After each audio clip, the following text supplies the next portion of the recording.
Hey YouTube, Jazzy's still alive.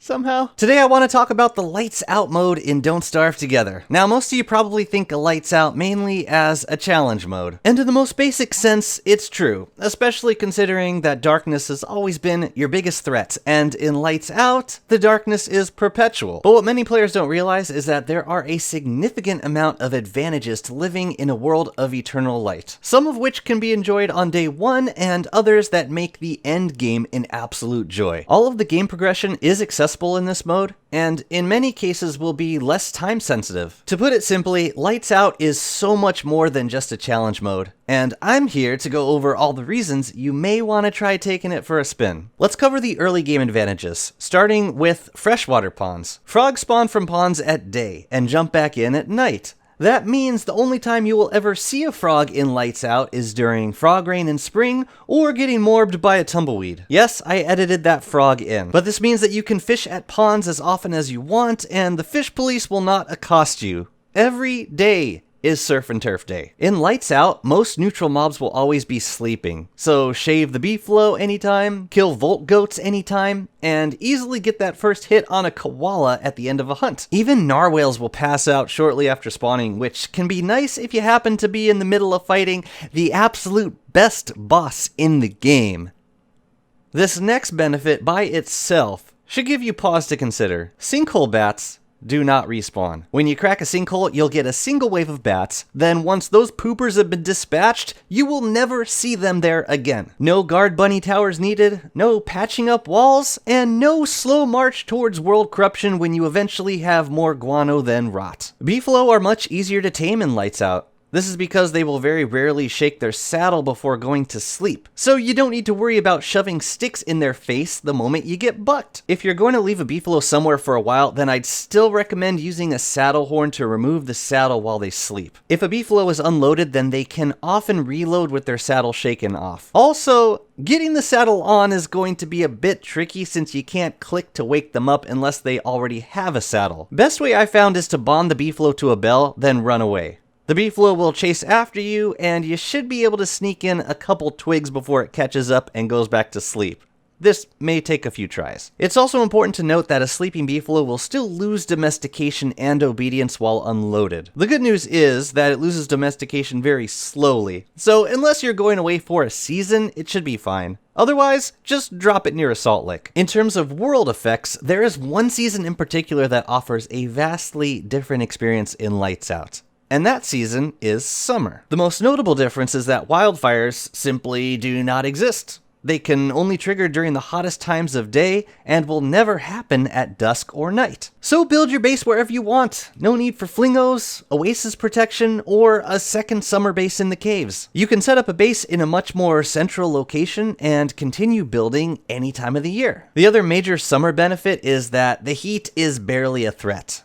It's still possible to overheat at night, but that won't even be an issue until a few days into the season. And then managing your temperature is, wait for it, a breeze. You can still swap thermal stones out of an icebox, but my favorite method is a luxury fan. Just blow it once when you're overheating and throw on some summer protection like an umbrella or a floral shirt. I tried this midsummer and went an actual day and a half without overheating. Fun fact? Waiting for Wilson to overheat was the most boring part of this guide to make. Oh wow, a sinkhole spawned a tree guard. That's so neat. Do you like barnacles?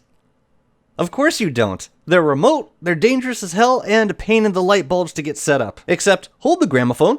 In Lights Out, they're always sleeping, so you can harvest them anytime you want. With a razor. Use a razor. Barnacle linguine is a great dish and restores a bit of sanity, so it's actually a decent choice for late night snacks. Worried about Pearl's quest in Lights Out? Guess what? She's a total night owl and will always be hanging outside her house. This means that her weather quests will be easier to fulfill because she'll always be available for gifting.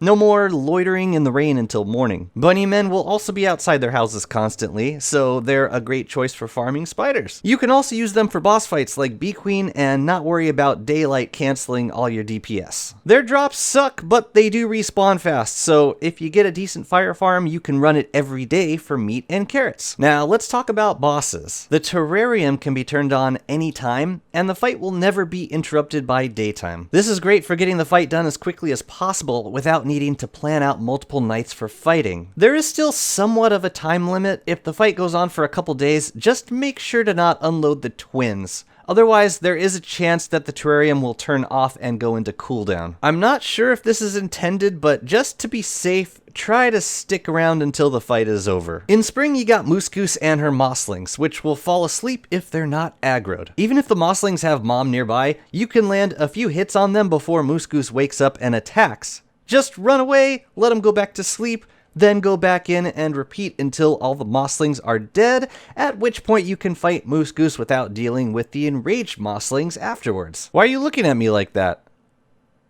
Oh, I get it. Fire farms are fine, but how dare I kill baby monsters in their sleep? Maybe I'm the baby monster. You ever think about that?